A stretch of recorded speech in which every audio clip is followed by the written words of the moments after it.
Olá pessoal, hoje nós vamos começar na prática a falar sobre cálculo estequiométrico. O capítulo de vocês vai estar lá no capítulo 21, vamos falar sobre os casos gerais sobre estequiometria, os processos que envolvem reagentes limitantes e reagentes em excesso. Por isso vamos trabalhar aqui nessa aula com as relações quantitativas que envolvem a estequiometria. Naturalmente, nós vamos trabalhar com estequiometria, nós vamos observar o que acontece com o elemento e a sua medida nas representações que envolvem as reações químicas, né? Então, na estequiometria, nós vamos fazer as relações quantitativas, ou seja, a quantidade de átomos, de moléculas, de massa, de volume, as relações que eles vão se oferecer uns com os outros para a gente poder encontrar uma resposta viável. Entre todas elas que a gente vai poder observar aí numa reação química. Nós não podemos esquecer de duas condições para que as reações químicas elas possam na prática ocorrer. A primeira delas é o que Lavoisier falou, né? Que a massa ela tem que ser conservada. Isso quer dizer que a massa que eu utilizar nos reagentes tem que aparecer nos nossos produtos. Eu posso fazer com que essa massa ela vá aparecendo de acordo com os coeficientes de balanceamento, né? Ou seja, à medida em que eu vou aumentando o número de mols, eu também vou aumentando a massa respectiva dos átomos em questão. Mas eu tenho sempre que respeitar essa mesma proporção. Aqui no exemplo eu tenho aqui a formação do gás carbônico, a partir de carbono, grafite e gás oxigênio. Observem que a reação ela está devidamente balanceada. Um átomo de carbono no reagente, um átomo de carbono no produto, 2 átomos de oxigênio no reagente, 2 átomos de oxigênio no produto, né? Isso quer dizer que a massa de cada um deles vai ter que ser preservada porque a massa ela tem que ser conservada, visto que a massa do carbono são 12 para um átomo de carbono e que a massa de um átomo de oxigênio equivale a 16. Como nós temos 2 átomos de oxigênio aqui, vai ser 16 vezes 2, que vai equivaler a 32. Reage para formar 44 gramas de CO2. E essas 44 gramas elas são mostradas porque aqui na molécula do CO2 tem um átomo de carbono e 2 átomos de oxigênio, 12 mais 32, 44, a massa ela tem que ser preservada. Na prática, as leis que envolvem Lavoisier acontecem exatamente desse modo. Todas as partículas iniciais e finais elas são as mesmas, isso quer dizer que as massas elas são iguais. A segunda condição é nós não esquecemos também da lei de Proust, né?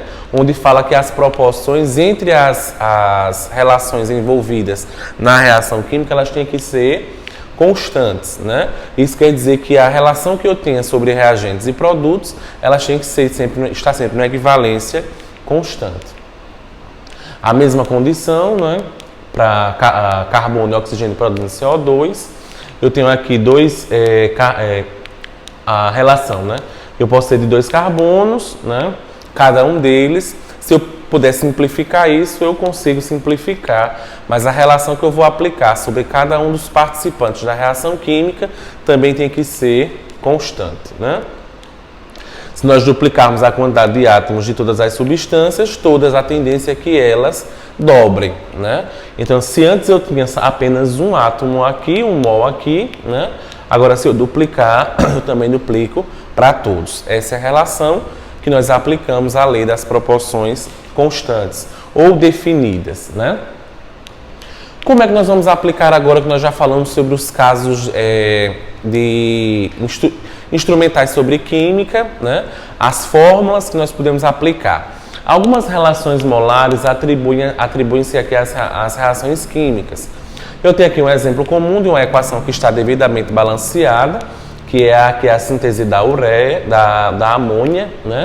A partir de nitrogênio gasoso e hidrogênio gasoso, produzindo a amônia, NH3, e perceba que a equação já está balanceada. Nessa equação nós vamos ver a relação que envolve as condições molares sobre 3 condições: mol, moléculas e a massa. Então, qual é a relação de mols que eu vou ter nessa equação, né? Então, 1 mol de nitrogênio gasoso, 3 mols de hidrogênio gasoso e 2 mols de amônia. Essa relação de mols que vai aparecer aqui nessa concentração vai ser atribuída ao que nós utilizamos no balanceamento. 1 mol de nitrogênio, 3 mols de hidrogênio e 2 mols de amônia. A mesma relação se aplica a condições de moléculas, né? Se existe um mol, eu sei que um mol de qualquer substância, seja ela também em qualquer estado físico, equivale à constante de Avogadro, né? Que equivale aqui a 6 vezes 10 elevado a 23 moléculas. Então quer dizer que em um mol de nitrogênio gasoso existem 6 vezes 10 elevado a 23 moléculas. Como eu sei que para cada um mol de hidrogênio gasoso também existe esse valor de 6 vezes 10 elevado a 23 moléculas, como aqui existem 3 mols, eu vou pegar esse valor e multiplicar por 3. O mesmo vai ocorrer com a amônia, né? Eu sei que em um mol de amônia existem 6 vezes 10 elevado a 23 moléculas. Como aqui existem 2 mols de amônia, eu vou multiplicar a quantidade de 2 vezes a constante. O mesmo se aplica à massa, né? A massa ela vai ser integral à substância, né? Eu sei que um átomo de nitrogênio equivale a 14 gramas. Obviamente, como existem 2 átomos de nitrogênio aqui, eu vou multiplicar 14 vezes 2, que vai dar 28. O hidrogênio do mesmo modo, só que agora nessa relação de massa nós não vamos aplicar os coeficientes estequiométricos, tá? A massa ela vai ser pura para a substância em questão.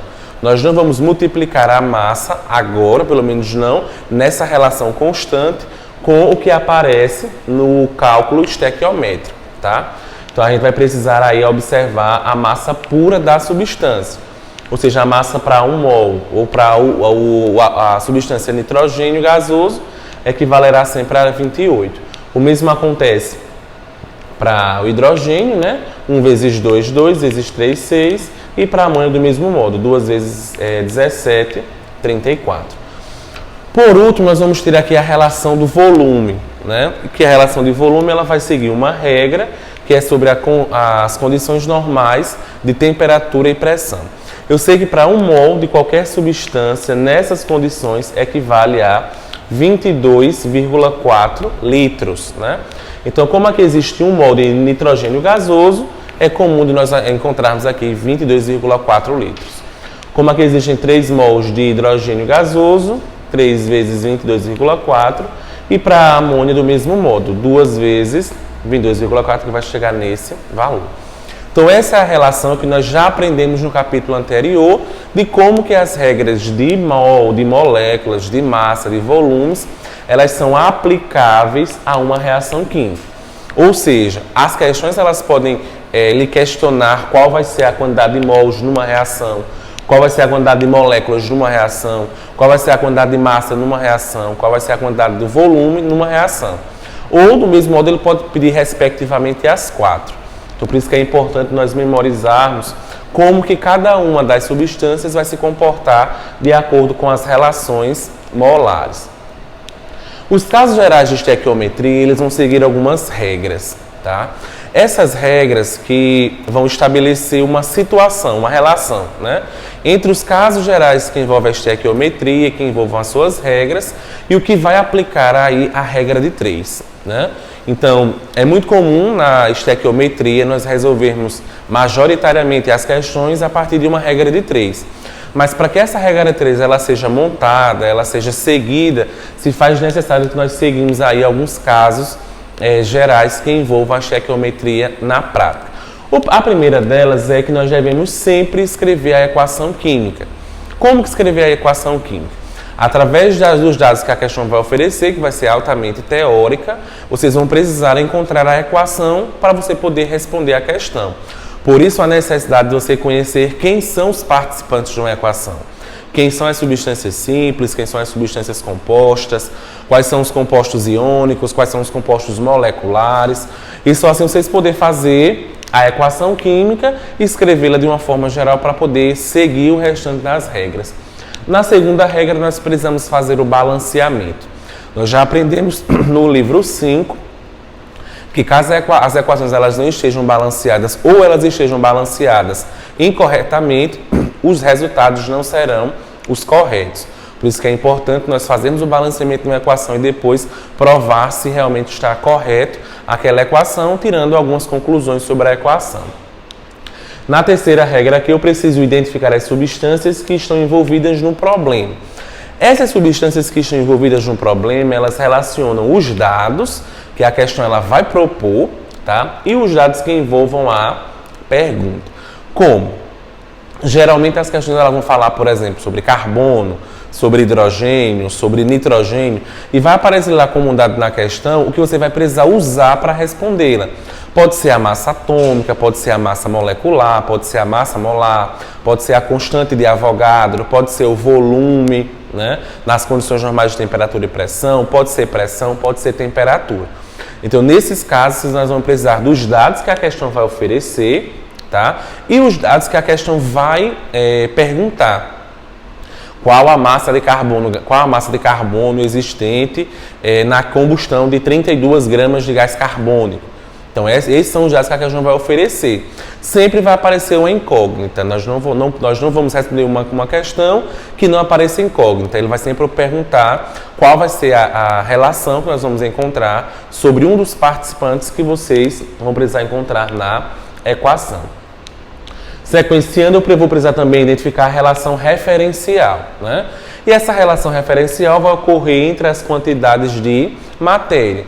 Como já coloquei, pode ser o mol, pode ser a massa, pode ser o volume, pode ser as moléculas, os íons, os átomos e afins. Das substâncias envolvidas no problema, mais uma vez, os dados e a pergunta. Na sequência, nós vamos agora interpretar outras questões mais longas, como transformar as unidades de medidas dadas para as quantidades de matéria de modo que se obtenha uma relação secundária adequada para se aplicar a regra de 3. Então, quando nós precisamos aqui transformar as unidades de medidas, em alguns casos eu vou lhe perguntar a quantidade de átomos e vou te dar a massa atômica. Então, vocês vão precisar fazer essa transformação para uma única unidade. Nós nunca vamos responder um caso de estequiometria com 2 unidades ao mesmo tempo. Eu vou sempre precisar transformar para uma das duas, tá? Ou então vão haver questões que vão precisar de percentuais, que vocês vão encontrar a relação de massa e depois encontrar o grau de pureza, que vai ser representado por um nível percentual. As questões elas vão sempre lhe oferecer alguns dados e alguns deles precisarão ser transformados para as unidades dadas, as quantidades de matéria. Pode ser moléculas ou pode ser mols. As questões elas vão indicar, né, elas vão sinalizar como que vocês vão precisar resolver essas questões. Como as grandezas serão proporcionais, né, devem ser montadas quantas regras de 3 forem necessárias. Ou seja, vão haver questões que vocês vão precisar resolver em reações sucessivas. Né? Como em reações sucessivas? Vocês vão precisar encontrar respostas em 2, 3 ou mais reações para poder aplicar em uma reação. Isso nós chamaremos aí de reações sucessivas, né? Ou seja, geralmente as questões vão lhe ocultar dados, né? Que ela poderia trazer dados mais concretos para que você realize essas reações sucessivas para que vocês possam na prática aplicar em uma reação só. Então não estranhe quando vocês precisarem calcular um resultado inicial para usar numa outra equação para resolver na equação que vocês vão realmente escrever para resolver a questão em si. Então realmente as questões elas vão precisar de mais de uma regra de 3, 2, 3, 4, porque todas as regras que nós já falamos aqui elas precisarão de uma regra de 3. Então até chegar na equação química que envolva a questão, nós vamos precisar fazer quantas regras de 3 forem necessárias para a obtenção da resposta.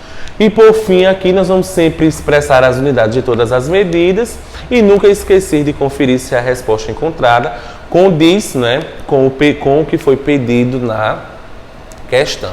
Esses casos são muito comuns de nós expressarmos sobre isso, porque eu vou precisar agora identificar como que os reagentes e os produtos eles estarão propostos nessas mesmas relações. Relação de massa que envolva obrigatoriamente a massa. Observe. Qual a massa de água em gramas? Então, qual a massa de água em gramas? Então, se é a massa de água, né, eu vou precisar saber qual é a fórmula molecular da água. Né? Então, se eu estou perguntando qual a massa de água, com certeza o X da questão, a incógnita, vai estar abaixo de água. E a relação que a questão está propondo é uma relação de massa. E se é uma relação de massa, eu vou poder trabalhar com gramas, quilogramas, toneladas, miligramas. Então, estas são as relações que envolvam massa. produzida a partir de 8 gramas de gás hidrogênio, reagindo em quantidade suficiente com gás oxigênio. Ora, perceba que nós vamos precisar montar a equação, né? Eu não obtenho água através apenas de hidrogênio, eu obtenho água através também de gás oxigênio. Então, no primeiro passo que nós vimos nos casos gerais é escrever a equação. Mesmo que eu diga reagindo em quantidade suficiente de gás oxigênio, eu vou precisar do oxigênio para a equação esteja devidamente balanceada. Então, o primeiro passo para encontrar a resposta é nós escrevermos a equação. Escreve-se a equação através de hidrogênio e oxigênio produzindo água, como sugere aí a questão. Hidrogênio gasoso e oxigênio gasoso reagem para formar H2O, também no estado gasoso. Aplicando as regras que nós estamos falando, né, para a aplicação da regra de 3, percebam. No segundo caso agora, eu vou precisar equilibrar, né? Vou precisar fazer o balanceamento da equação, observando, claro, se a equação já não está balanceada. Observei e percebi que só tem um átomo de oxigênio aqui e aqui no reagente existem 2. Ou seja, eu vou precisar agora realmente fazer o balanceamento. Observando isso, eu vou poder escrever que há 2 mols de hidrogênio e 2 mols de água. Fiz o balanceamento da equação porque eu vou necessitar desses mols em algum momento da equação para eu poder resolver a minha própria questão. No terceiro passo, né, minimizando os processos, eu vou agora escrever a regra de 3.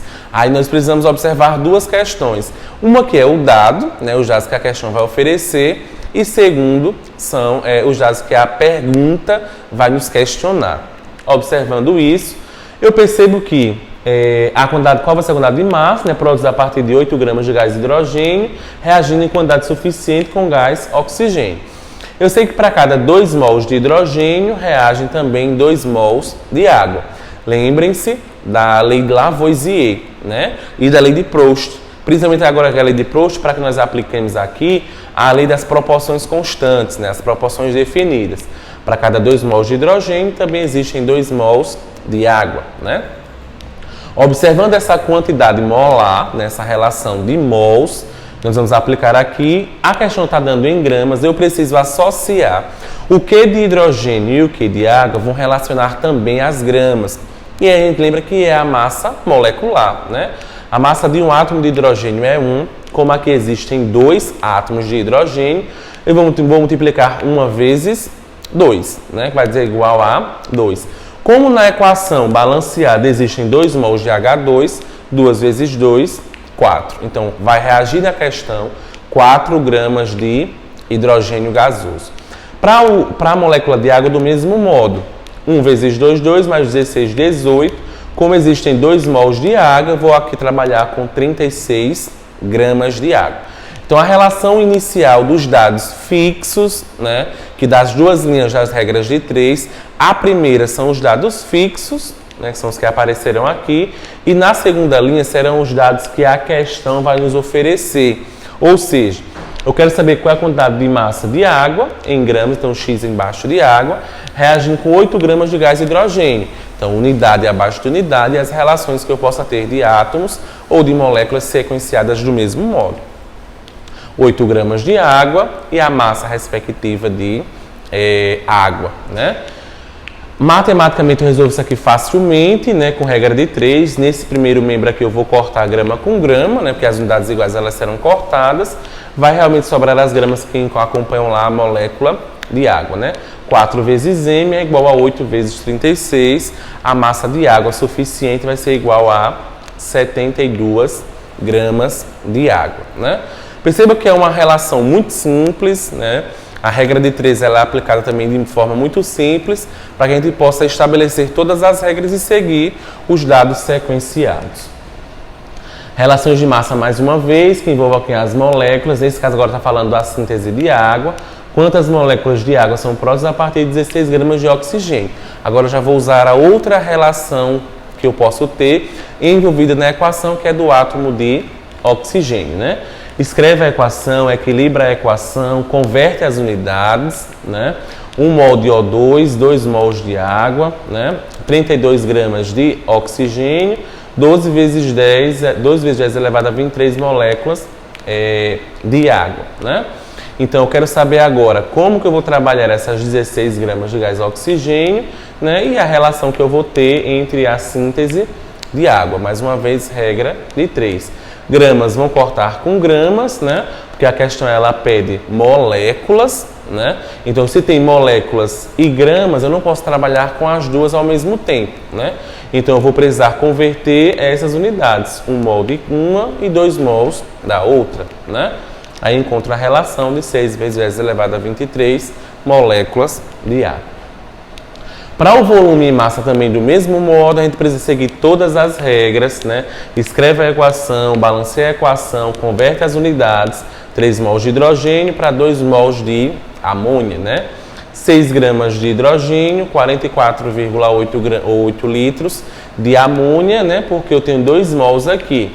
Lembre-se que a relação nas condições normais de temperatura e pressão equivale ao volume molar igual a 22,4 litros. Se aqui aparecem 2 mols de amônia, obrigatoriamente eu vou precisar trabalhar com 44,8. Resolvendo isso daqui, matematicamente, encontro o volume de igual a 89,6 litros de amônia. Tem mais uma relação, né, que a gente pode observar aí para cada uma delas, né? Reagente limitante e reagente em excesso, né? Como os próprios nomes sugerem, o reagente limitante é aquele reagente que vai ser consumido completamente na reação. Já reagente em excesso vai ser aquele reagente que vai estar em excesso. Então, vão haver algumas questões que eu vou precisar trabalhar com esses dois métodos de tipos de reagente. Procurando um, localizo o outro, né? Ou seja, se eu estiver procurando o reagente em excesso, obrigatoriamente o outro vai ser o limitante e vice-versa. Se eu estiver procurando o reagente limitante e encontrar o limitante, o outro com certeza vai ser o reagente em excesso. Há alguns passos para a gente poder reforçar sobre essas condições. Primeiro, calcular a quantidade de cada reagente em mols, convertendo cada massa em quantidade de matéria, utilizando aí a massa molar. A massa molar nós vamos localizá-la mais uma vez a partir das gramas por mol, tá? Gramas por mol é a relação que nós vamos encontrar sobre massa molar. No segundo passo, nós precisamos escolher um dos reagentes e usar a relação estequiométrica. Arbitrariamente, vocês vão precisar localizar um dos reagentes para poder definir as primeiras condições de reagente limitante em excesso. Então, vocês vão definir, esse vai ser o reagente limitante e esse vai ser o excesso. Vocês aqui escolhem um dos, resolvem os cálculos e observam se ele está em excesso numa reação ou se ele está sendo consumido completamente, ou seja, o reagente limitante. Para assim nós calcularmos a teoria segundo o reagente necessário para completar a reação com o primeiro. No terceiro passo, nós precisamos verificar qual dos reagentes está presente na reação em quantidade maior que o necessário. Este será o reagente em excesso e o outro, com certeza, vai ser o reagente limitante. Todas as reações vão ocorrer dessa forma.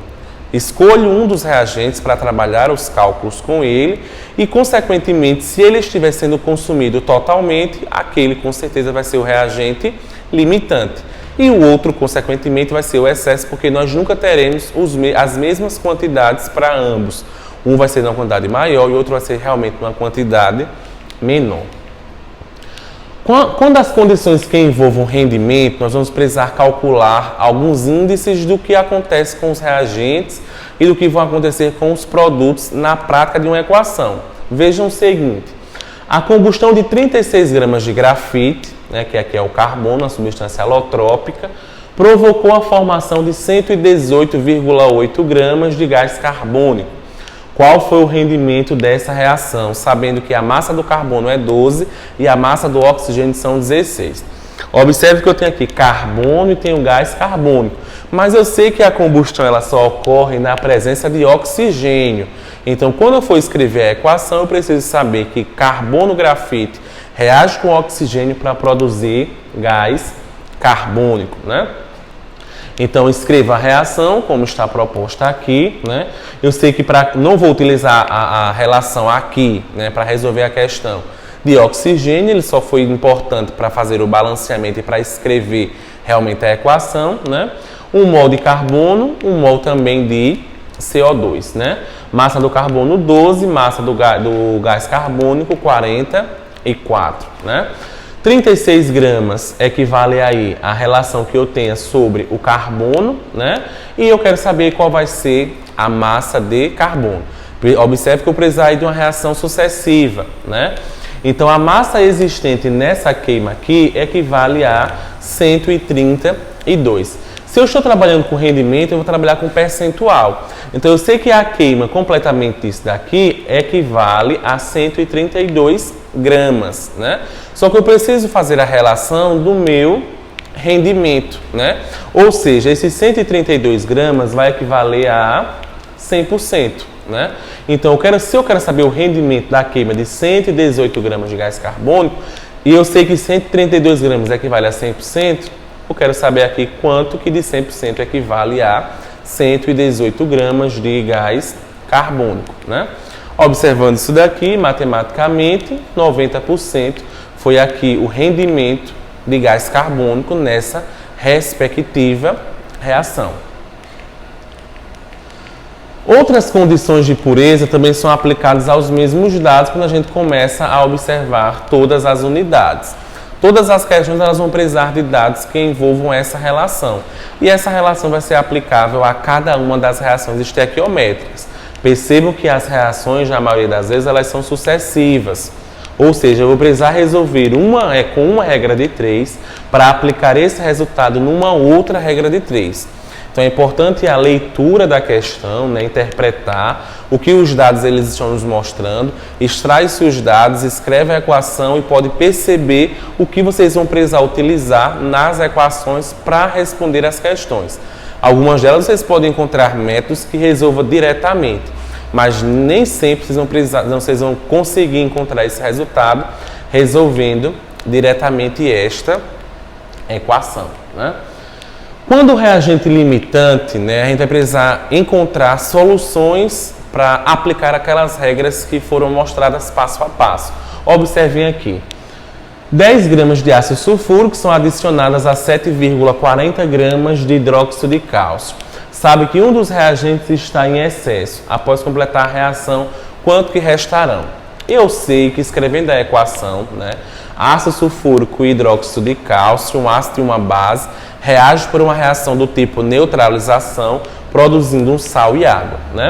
Quer dizer que o ânion do ácido reage com o cátion da base, formando aqui o sal, né? O sulfato de cálcio. Eu sei que uma reação de neutralização ela vai sempre ocorrer também formando molécula de água.